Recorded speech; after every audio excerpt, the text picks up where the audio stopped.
Bawahannya pun bertanya, "Guild Master, apa ini sungguh tidak masalah?" Kim sudah jelas bilang untuk tidak mendekati Kraken, dan Lee Kang He berkata, "Hei, kalau dia menyuruhmu mati, apa kau akan menurutinya?" Bawahannya pun menjawab, "Tapi bukankah dia bilang bahwa vitalitas dan kemampuan regenerasi Kraken yang tinggi akan membuat kita kesulitan untuk menundukkannya?" Dia pun menjawab, "Dasar bodoh, jelas-jelas dia berbohong, kau tidak lihat Kraken itu sedang sekarang." Kim bilang begitu agar dapat memonopoli hasil raid untuk dirinya sendiri. "Kalau kau tidak ingin kehilangan mata pencaharianmu, ikuti saja aku." Guild Papiang akan menghabisi Kraken, dan terlihat mereka yang mulai menyerangnya. Jangan berikan dia waktu untuk bernapas, terus serang Kraken. Kejauhan hunter lain berpikir, bagaimana ini? Jika kita terus memakai skill, orang-orang itu juga akan kena dampaknya. Yang benar saja, hentikan serangan, kita amati situasi terlebih dahulu. Terlihat Lee Kang He yang senang. Si bocah itu, lihat seberapa sombongnya dia karena monster ini cuma sedikit lebih kuat. Lihat pada akhirnya, akulah yang akan menghabisinya. Namun dia pun tiba-tiba terkejut. Aku bersumpah sudah menebasnya tadi. Ini terlihat Kraken yang menatapnya, dan langsung mencoba untuk memakan Lee Kang He. Mereka semua ketakutan. Apa-apaan raungan itu? Tiba-tiba aku merasa mual. Apa-apaan ini? Raungannya mengacaukan mana milikku. Semuanya mundur. Namun sepertinya itu sudah terlambat. Di hadapannya terdapat tentakel yang bersiap untuk menyerangnya. Namun seketika tentakel itu dipotong-potong oleh seseorang, dan itu adalah Kim, yang datang menyelamatkannya. Lee Kang He berkata, "Cepat juga kau datang, rupanya kau sudah pulih." Belum selesai mengatakannya, Kim berkata, "Apa kau mau mati?" Kang He terlihat ketakutan. "Tunggu, ini bukan saatnya untuk bertengkar." Namun dia langsung dihantam oleh Kim, dan langsung terlempar. Kim benar-benar marah, padahal sebelumnya sudah diberitahu. Mereka semua pun hanya bisa terkejut melihatnya. Bawahan berkata, "Apa yang harus kami lakukan?" Dia pun menjawab, "Pergi ke lokasi squad raid. Aku takkan bertanggung jawab jika kalian tetap di sini lalu ikut terseret." Dia terlihat sangat serius, dan mengeluarkan burung phoenix-nya. Sumpah mulut Kraken itu, burung itu langsung terbang ke arah Kraken, dan terlihat burung itu pun langsung menyerangnya. Di belakangnya terdapat Kim dengan pedangnya yang akan menusuk matanya, dan seketika Kraken terluka. Padahal aku mengincar matanya, tapi aku melenceng. Apa dia menghindari seranganku menggunakan instingnya? Sepertinya seranganku baru saja memancing amarahnya. Melihat pergerakannya, serangan mendadak akan berhasil dengan mudah. Sepertinya aku tidak punya pilihan lain, dan dia pun terlihat memotong tentakelnya. Aku tinggal harus memotong tentakelnya satu persatu. Para hunter lain pun terkejut melihatnya. Mustahil, padahal yang ku bisa hanya memberikan beberapa goresan, tapi dia bisa menebas monster itu. Bagaikan mentega, Joho bertanya, "Taehyun, apakah tidak apa-apa?" Raungan yang barusan membuat pusing kepala semua orang. Kita harus menyerahkan Kraken itu pada Kim, dan kembali berkumpul dengan yang lainnya. Taehyun terlihat kebingungan. Berkumpul kembali dengan yang lainnya? Kau tidak lihat itu? Mustahil kita bisa ikut campur. Kim akan menghabisi Kraken itu. Lalu raid Dungyeonnya berakhir. Sejujurnya sebelum bertemu dengan Kim, aku cukup percaya diri dengan kemampuanku. Aku yakin dalam 2 tahun. Tidak, mungkin 1 tahun, aku akan menjadi awakener peringkat S. Tapi setelah melihat dirinya, aku merasa prihatin pada diriku sendiri. Joho, sebaiknya kau juga memikirkannya. Dia pun bertanya-tanya, "Apa maksudmu?" Dia menjawab, "Mungkin saja kau tidak merasakannya saat ini. Tetapi dia adalah seseorang yang mampu menjadi awakener terbaik di dunia. Kalau kau terus mengejarnya, suatu saat kau mungkin akan hancur, karena cahaya yang terlalu terang, bahkan dapat membakar mereka yang berada di dekatnya. Kalau kau berpikir tidak siap dengan itu, datanglah ke dalam guild kami. Lagi pula di antara orang-orang biasa seperti kita, kau jelas termasuk yang menonjol." Joho pun berkata, "Aku sudah tahu itu." Terlihat dia yang hanya Kim yang sedang bertarung.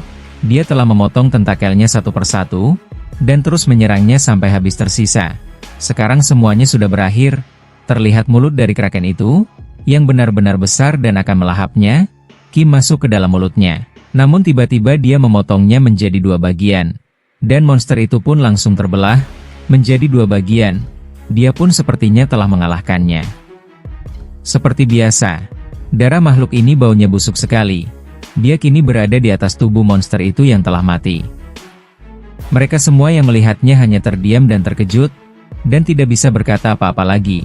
Krakennya sudah mati. Mereka pun terlihat sangat senang. Kita berhasil, kita menang. Namun Joho yang terdiam, dan berkata, "Seharusnya aku tidak mendengarkan ucapannya." Kim bertanya ucapan apa? Dia pun terkaget. Dia tidak mengetahui Kim ada di belakangnya. Mengagetkanku saja. Setidaknya buatlah suara. Kim bertanya ada apa denganmu. Tapi, tadi aku mendengar ucapan apa? Joho pun menjawab bukan apa-apa kok. Dia pun langsung memegang kepala Kim, dan terlihat di sana terdapat Taehyun yang sedang menunduk, dan memanggil Kim. Dia pun bertanya-tanya ada apa dengannya. Joho berkata karena Raid Dungeon-nya sudah selesai, ayo kembali. Kerja bagus semuanya. Kim bertanya oh ya benar. Mana Lee Kang-hee? Sepertinya dia tidak sadarkan diri setelah diserang olehmu. Dia ada di sana.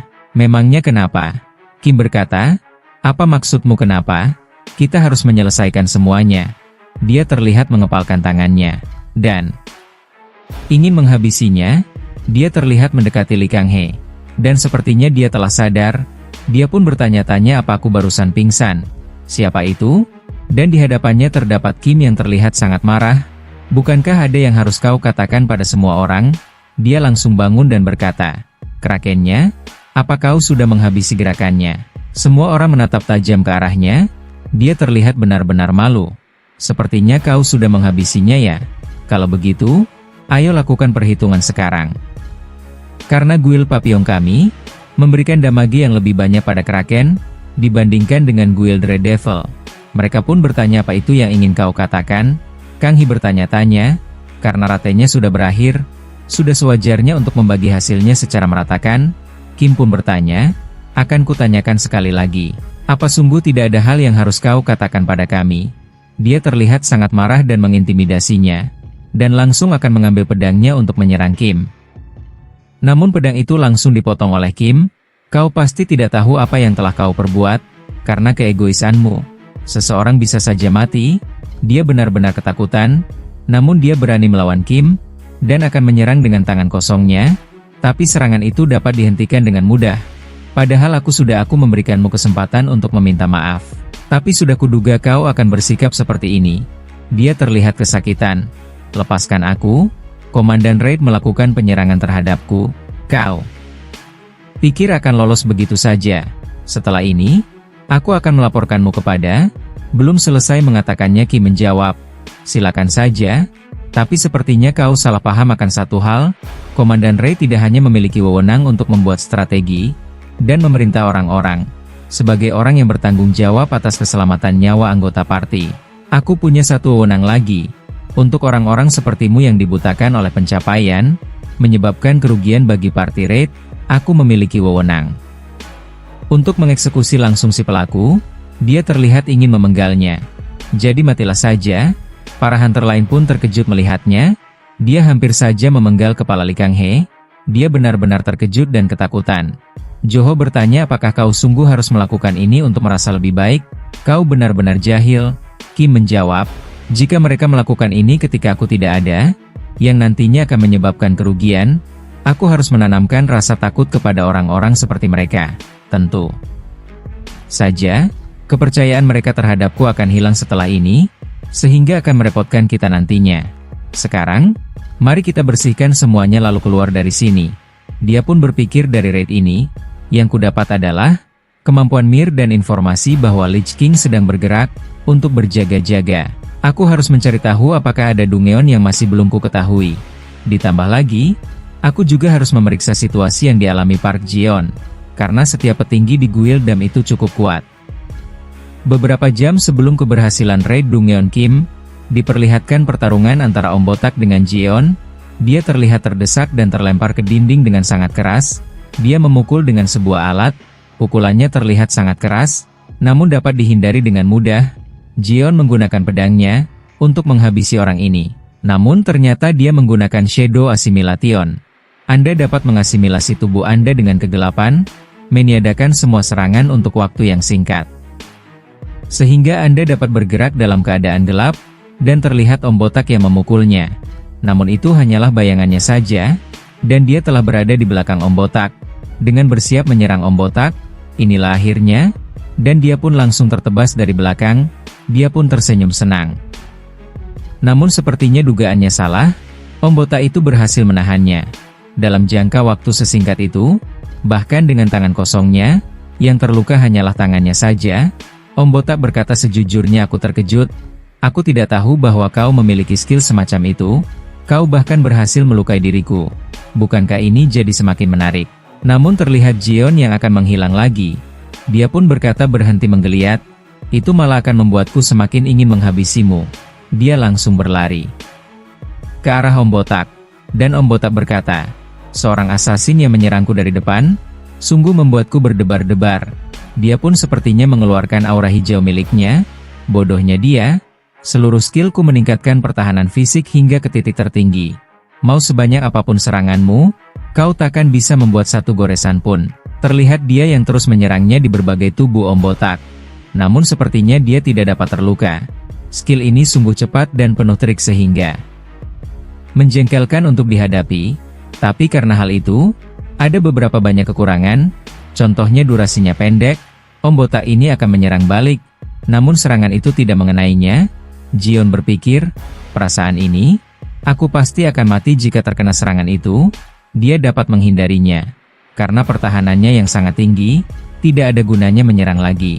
Kalau begitu, aku tidak punya pilihan selain menggunakan ini, dan dia pun mengeluarkan salah satu senjatanya, yang berupa pedang. Dia dapat melukai tangan Om Botak. Dia pun bertanya, apa itu senjata pamungkasmu? Aku sungguh menantikan apa yang bisa kau perbuat kali ini. Dia langsung menghantamkan pukulan ke arah Jion, tapi dia berhasil menghindar. Sudah berapa lama aku tidak merasakan pertarungan yang menegangkan seperti ini? Sudah kuduga, dia memang gadis yang menarik, teruslah menghiburku. Namun dia kebingungan, apa yang sedang kau lakukan? Jion berkata, pertarungannya sudah berakhir, apa gunanya melanjutkannya lagi? Itu hanya akan buang-buang tenaga saja. Om Botak pun kebingungan, apa yang sedang kau bicarakan? Ini masih belum berakhir, terus serang aku. Namun sepertinya Jion tidak mau, dan Om Botak pun terlihat marah, beraninya kau mengabaikan diriku. Kalau kau kehilangan motivasimu untuk bertarung, maka akan kuberikan kau motivasi. Dia langsung berada di hadapan Jion, dan akan memukulnya langsung. Namun serangan itu tepat ke arah muka Jion dan langsung berhenti. Dia benar-benar terkejut, tubuhku tiba tidak bisa bergerak, apa yang sedang terjadi? Dia pun langsung terjatuh, dan berlutut di hadapan Jion. Dia berkata, bukankah tadi sudah kubilang, pertarungannya sudah berakhir? Dan dia pun langsung menghantam kepala Om Botak ke tanah dengan sangat keras. Om Botak berpikir, apa semua skill pertahananku dibatalkan juga? Tidak hanya mana, aku juga tidak punya tenaga. Apa yang sebenarnya terjadi? Dia terus dihantam oleh Jion, dan dia pun berkata, kau pasti penasaran mengapa tubuhmu tidak mau mengikuti keinginanmu. Itu adalah senjata pamungkas yang kau katakan itu. Karena kegunaannya terbatas, aku tidak bisa sering menggunakannya. Pedang ini memiliki kemampuan untuk membelit mana di tubuh seseorang. Begitu sudah terbelit, maka mananya akan tetap seperti itu. Dia pun berpikir, apakah hasilnya sudah ditentukan di momen itu, saat tangannya terluka. Sekarang giliranku untuk bertanya, siapa bosmu? Dan terlihat Jion yang terus memukulinya. Dia bertanya, siapakah bosmu, beritahu aku. Dia terus memukul sampai Om Botak babak belur. Cepat katakan padaku. Dan dia terlihat hanya tersenyum. Aku sungguh tidak tahu siapa yang kau bicarakan. Daripada itu, bagaimana kalau kau bergabung dengan guild kami? Dan dia pun langsung terkejut. Bersama dirimu, kurasa kita bisa menghabisi banyak orang bersama. Jion berkata, benarkah? Kalau begitu aku yang akan menghabisimu duluan. Dia langsung mengeluarkan pisaunya, dan akan menancapkannya di tubuhnya. Namun seseorang menahannya. Tenanglah, aku sangat memahami perasaanmu, tapi dia adalah petinggi Guildam. Seharusnya dia tahu lebih banyak informasi. Jika kau menghabisinya di sini, tujuan kita tak akan tercapai. Bagaimana kalau kau mendinginkan kepalamu sejenak? Jion menjawab, sudah kubilang lepaskan aku. Maaf, aku terlalu terbawa emosi. Kalau kau sampai datang, sepertinya informasinya akurat. Orang itu pun menjawab, ya itu benar, kita tidak punya banyak waktu, jadi kita harus cepat. Namun tiba-tiba pria botak itu berkata, "Hai Ajusi, padahal suasananya sedang bagus-bagusnya, kenapa kau ikut campur?" Namun dia langsung ditendang lagi oleh Jeon, dan langsung terlempar dengan sangat keras. Orang itu pun berkata melihat orang itu ada di sini. Itu berarti informasi dari Kim So Hyun dapat dipercaya.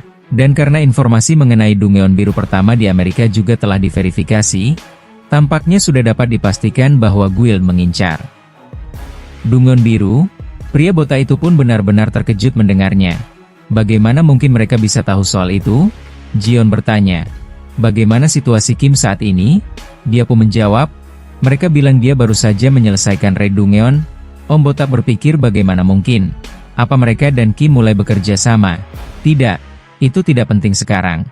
Masalahnya adalah, Kim So Hyun mengetahui seluruh rencana kami. Ini adalah masalah besar. Saat ini, aku bahkan tidak bisa menggerakkan jariku. Mustahil untuk memberitahu Guild, kalau terus begini, rencana bos akan berantakan. Aku harus mengulur waktu. Terlihat Jeon yang berpikir, dari mana Kim mendapatkan semua informasi ini? Dia pun bertanya-tanya. Om botak terpikirkan sesuatu. Benar, itu dia. Dan dia pun langsung tertawa. Jeon bertanya, apa aku terlalu keras mengejarmu sehingga otakmu itu rusak? Dia pun berkata, bukankah ini lucu? Tidak kusangka kalian bekerja sama dengannya untuk menghancurkan Guildam. Dan mereka berdua pun kebingungan. Apa yang ingin coba dia katakan? Om botak kembali berkata, kalau kalian memikirkannya baik-baik, kalian akan mengetahuinya. Operasi ini hanya diketahui oleh beberapa anggota Guild tertentu. Bukan keanehan jika dia mengetahuinya. Dia berpikir mereka hanya bagaikan lalat yang mengejar kami. Bukan merupakan ancaman besar. Yang paling berbahaya adalah Kim So Hyun. Jika ini terus berlanjut, kami akan bermain-main di telapak tangannya. Entah bagaimana saya harus menciptakan perlawanan, membuat celah. Lalu menginformasikannya kepada Guild. Om botak berkata, ayo buat kesepakatan, Guildam kami. Dan kalian akan bermain-main di telapak tangannya Kim. Sebaiknya kita singkirkan dia bersama. Kalau kalian setuju, aku akan memberitahu segala hal yang kalian ingin ketahui soal Guild kami. Namun terlihat orang yang bersama Jeon mengeluarkan pedangnya. Diam. Kau pikir kami percaya dengan kata-kata seorang pembunuh seperti kau? Om botak berkata, bodohnya dirimu. Kim bahkan telah mengkhianati Guild kami. Tidak ada jaminan bahwa kalian akan merasakan hal yang sama. Jika mengkhianati kalian, kau pikir kalian bisa mengetahui agenda rahasia Guild kami? Pria itu pun berkata, abaikan saja kata-kata si botak ini. Jelas-jelas dia sedang berusaha memanfaatkan perlawanan dari kita.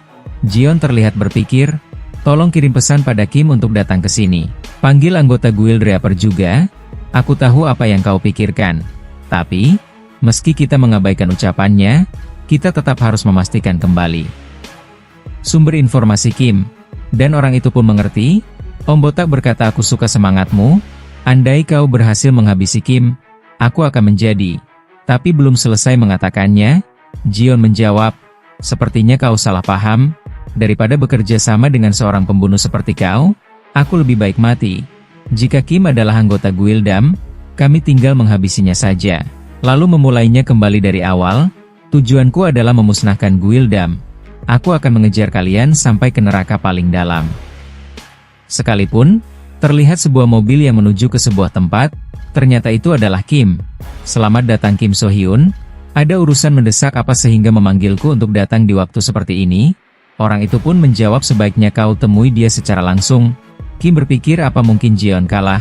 Aku tidak merasakan apapun. Mereka berdua pun memasuki sebuah tempat, dan terdapat sebuah pedang. Kim bertanya, apa maksudnya ini? Ternyata dia ditodong oleh beberapa orang.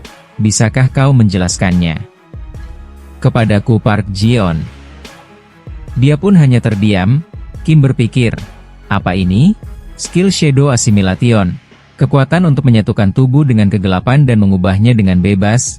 Biasanya, efek tersebut hanya terbatas ketika seseorang menyembunyikan tubuh di kegelapan. Tapi tidak kusangka dia menyelimuti seluruh ruangan di sini dengan kegelapan. Selain dirinya, dia bahkan mampu menyembunyikan keberadaan orang lain. Jika melihatnya lagi, bakatnya sungguh luar biasa. Jeon berkata, tidak ada alasan khusus untuk memanggilmu ke sini.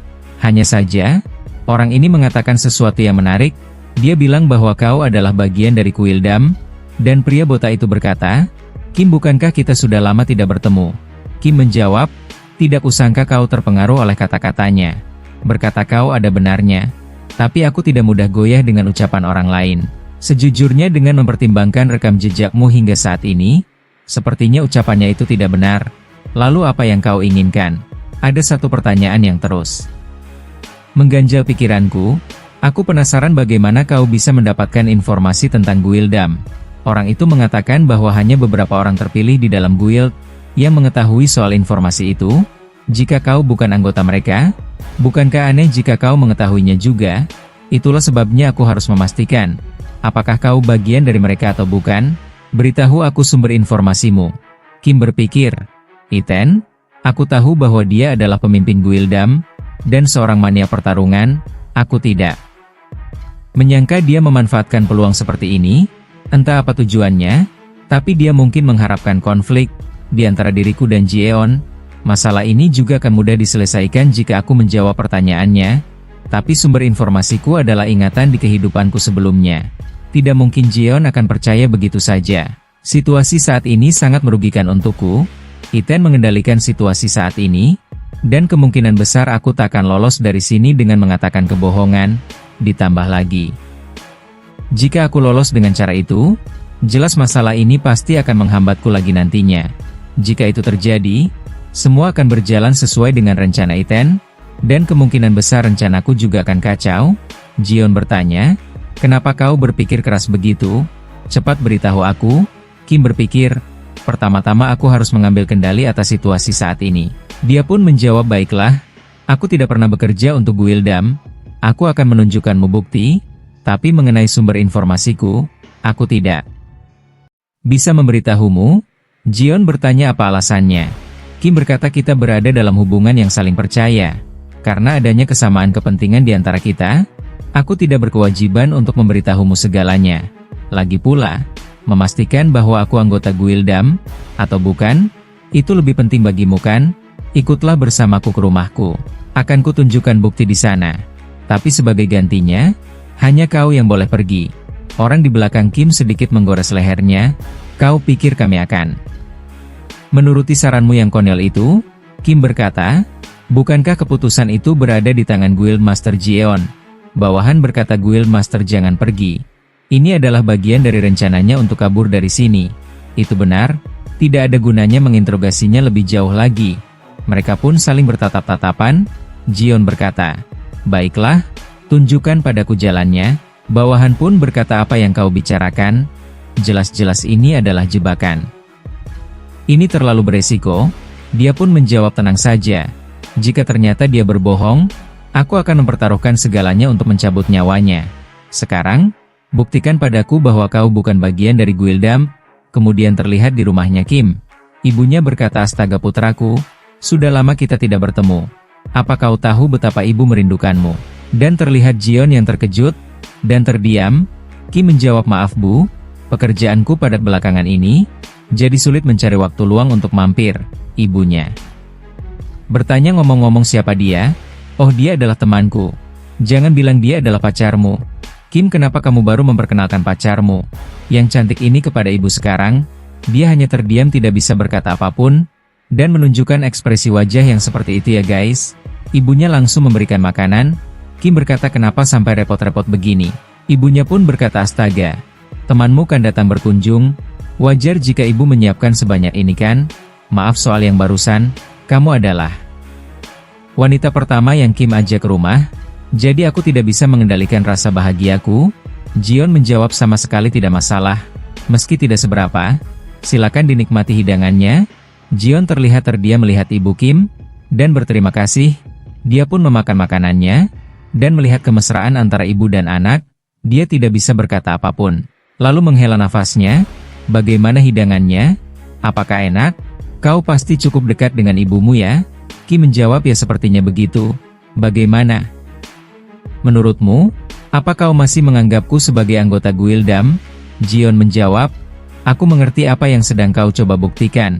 Tapi hanya karena kau memiliki orang yang kau sayangi, tidak ada jaminan bahwa kau bukan salah satu dari mereka. Kim berkata, begitu rupanya. Jadi masih belum cukup ya? Dia pun membuka bajunya, membuat Jeon sedikit memerah. Mau apa kau? Apakah akhirnya menunjukkan sifat aslimu? Karena sudah tidak ada jalan keluar lagi.